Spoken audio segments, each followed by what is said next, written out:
बाबा साहब अमर रहे। भारत माता की जय जय श्री राम। बोलिए सियावर रामचंद्र की। आज दलित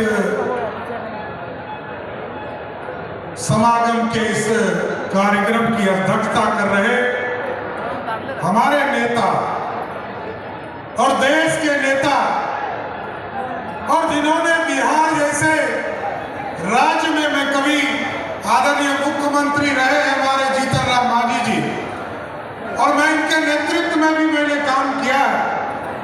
इसलिए मैं आज दलित समागम के लिए मैं विशेष तौर पर आदरणीय जीतन राम मांझी जी को बधाई और धन्यवाद देता हूं।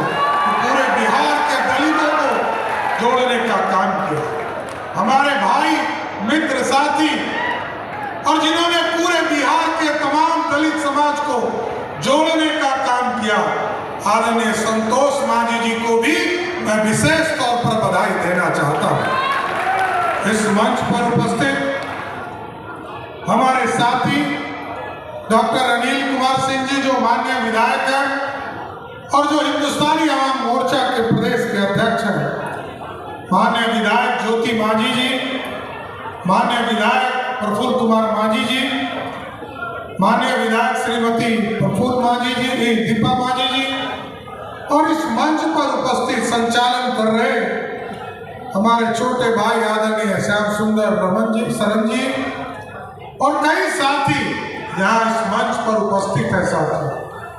और इस मंच के सामने उपस्थित दलित समाज से आए हुए इस पूरे गांधी मैदान को भरने वाले तमाम भाई और नौजवान साथियों, बुजुर्गों, माताएं, बहनों, आज साथियों देश विकसित हो रहा है। देश के यशस्वी प्रधानमंत्री नरेंद्र मोदी जी के नेतृत्व में ये भारत बढ़ रहा है और विकसित भारत बनाना है साथियों।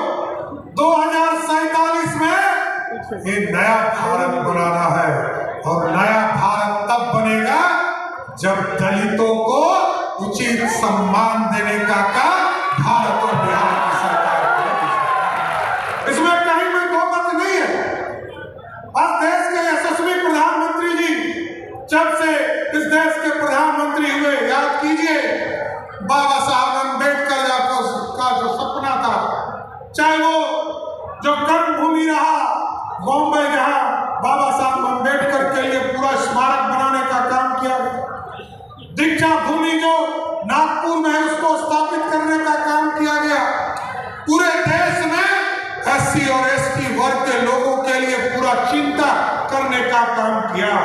लोग कहते थे हम सेकुलर है, लेकिन याद कीजिए साथियों, इस देश का भारत का हम कश्मीर था जहां कोई आरक्षण नहीं था। मोदी जी आए तो वहां भी आरक्षण देने का काम मोदी की सरकार ने किया है साथियों। और आज यहाँ पर तो आप देखे हैं 2005 के पहले कोई आरक्षण नहीं था। आदरणीय मुख्यमंत्री नीतीश कुमार जी जब 2005 में आए, जीतन राम मांझी जी सरकार में मंत्री बनकर आए, तब जो है पंचायती राज में आरक्षण की व्यवस्था हो सकती। और इस देश में जब आरक्षण रहा है साथ, याद कीजिए बाबा साहब भीमराव अम्बेडकर जब इस देश में संविधान सभा की व्यवस्था थी, 1950 में जब संविधान बाबा साहब अम्बेडकर बना रहे थे, तब भी जॉनसन उनके पीठ पर खड़ा होकर डॉक्टर श्यामा प्रसाद मुखर्जी उनके खड़े थे। और इस देश में दलितों के बिना कुछ नहीं हो सकता है साथियों। और भगवान राम को भी एक युवराज राम से भगवान बनाने का काम किसी ने किया था तो माता सबरी ने किया था, लेकिन माता सबरी के झूठे बैर नहीं खाए होते तो भगवान राम नहीं कहलाते। इसलिए जातियों, इस देश की अर्थव्यवस्था को खड़ा करना आपको पढ़ना पड़ेगा, आगे बढ़ना पड़ेगा, और आपके बिना यह देश नहीं बढ़ सकता।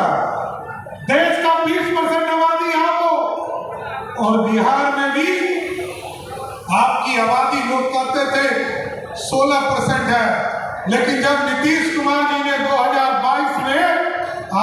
जातीय जनगणना किया तो 16 से बढ़कर दलित समाज 20% से अधिक पूरे प्रदेश में हो गया सर। और आप ध्यान लीजिए साथियों, अभी हम 36 सीटों पर बिहार में चुनाव लड़ते हैं, दलित समाज के लोग लड़ते हैं, लेकिन जैसे ही आपका आरक्षण बढ़ेगा और 2029 का चुनाव आएगा तो आपको जानकर आश्चर्य होगा कि आज 36 लोग एमएलए होके आते हैं तो 70 लोग एमएलए बनकर दलित समाज से आने का काम करेंगे साथ। और हम लोग जब सरकार में आए साथियों, 28 जनवरी 2024 को जब हम लोग सरकार में आए साथियों, हम लोगों ने कई फैसले लिए जिसके माध्यम से दलित समाज के लोगों को मुख्य धारा में लाने का प्रयास किया जा रहा है। अभी हमारी बहनें, हमारी जो दलित समाज की बहनें थी, उनके लिए जिला में कोई स्तर पर कोई व्यवस्था नहीं था कि हॉस्टल में रहकर पढ़ सके।